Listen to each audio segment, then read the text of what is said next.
Hello everyone, आप लोग कैसे हैं। आई होप आप सब अच्छे होंगे। Welcome back to my channel. So आज हम लोग बात करेंगे बीपीएससी टीआरई 4 के बारे में। जो आज आपने बहुत सारे न्यूज़ चैनल पे आपने देखा होगा यूट्यूब पे कि आज बीपीएससी टीआरई 4 को लेकर कुछ क्वेश्चंस किए गए हैं विधानसभा में, और उसका जो सीएम है उन्होंने ये जवाब भी दिया है कि जो टीआरई 4 है वो अगस्त में शायद इसके चांसेस हैं कि अगस्त में आएगा, क्योंकि ये बता रहे हैं कि जुलाई में जो है वो ट्रांसफ़र पोस्टिंग का काम चल रहा है, उसके बाद अगस्त में ये एग्ज़ाम होगा। और स्टूडेंट्स के मन में बहुत ज़्यादा कन्फ्यूज़न है कि पता नहीं ये होगा या नहीं होगा, और इसी कन्फ्यूज़न में हर स्टूडेंट है कि इसका कोई क्लैरिटी ही नहीं है कि ये कैसे होगा या कब होगा। डेट कोई फाइनल नहीं बता रहे हैं। बट आई थिंक कुछ दिनों से ये भी न्यूज़ में आ रहा है कि जो ये प्री और मेंस दोनों होंगे। सो हम लोग को भी तैयारी रखना पड़ेगा प्री और मेंस को लेकर, क्योंकि मैक्सिमम चांस है कि प्री और मेंस होंगे। क्योंकि अगर अगस्त में नोटिफिकेशन आया और फिर अगर जल्दी एग्ज़ाम हुआ तब तो मेरे ख्याल से एक ही एग्ज़ाम होना चाहिए, और अगर प्री और मेंस हुआ तो फिर बीपीएससी को भी बहुत सारे तैयारी करने पड़ेंगे प्री और मेंस करने के लिए। बट पता नहीं क्यों बहुत ज़्यादा कन्फ्यूज़न है।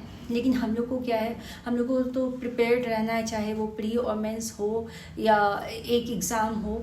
क्योंकि आप अगर प्रिपरेशन अच्छा रहेगा तो आप कोई भी एग्ज़ाम, चाहे वो प्री और मेंस हो या फिर सिंगल डे एग्ज़ाम हो, तो आप क्वालिफाई कर सकते हो। क्योंकि हम लोग भी क्या है, बहुत सारे एग्ज़ाम को देख रहे हैं कि कौन सा एग्ज़ाम कैसा हो रहा है। जैसे कि अभी केवीएस और एनवीएस जो है वो प्री और मेंस दोनों एग्ज़ाम 2025 से स्टार्ट किया है उन्होंने।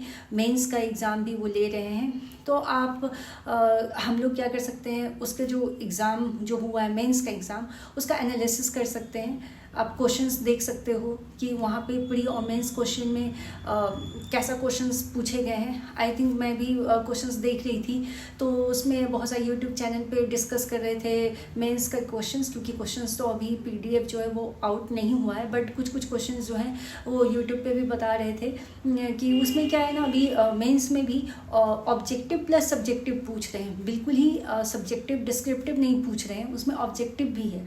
शायद इसलिए ऑब्जेक्टिव भी पूछ रहे हैं क्योंकि जो हिंदी और इंग्लिश का जो कन्फ्यूज़न होता है, हिंदी में कुछ और आंसर्स होते हैं, इंग्लिश में उसका मीनिंग कुछ और हो जाता है। इसकी वजह से शायद हिंदी और इंग्लिश की वजह से दोनों पूछ रहे हैं। मैक्सिमम ऑब्जेक्टिव पूछ रहे हैं और कुछ जो हैं वो सब्जेक्टिव पूछ रहे हैं। क्योंकि हम लोग, मेरा तो कंप्यूटर साइंस है, तो कंप्यूटर साइंस में तो ऐसे भी कन्फ्यूज़न होता ही है। तो हम लोग क्या कर सकते हैं, उसको एनालिसिस कर सकते हैं। बाकी एग्ज़ाम में जो मेंस ले रहे हैं अभी हम लोग क्या कर सकते हैं, जिससे मेरा जो प्रिपरेशन है वो अच्छा रहे, तो एनालिसिस ही कर सकते हैं। और क्या करना है, तो आप हम लोग क्या कर सकते हैं, एनालिसिस कर सकते हैं। जो मेंस अभी एनवीएस केवीएस और ये सारे एग्ज़ाम में जो हुए हैं उसके एनालिसिस कर देखेंगे कैसा क्या पैटर्न रहा है।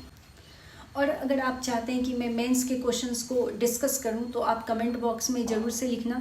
तो मैं जो सेलेक्टिव क्वेश्चंस हैं वो मैं यहाँ पे आके यूट्यूब चैनल पे मैं डिस्कस करूँगी कुछ क्वेश्चंस, जिससे आपको भी अंदाज़ा लगेगा कि किस पैटर्न में क्वेश्चंस पूछे जा रहे हैं मेंस में, ताकि हम लोग का जो प्रिपरेशन है वो ज़्यादा अच्छा हो।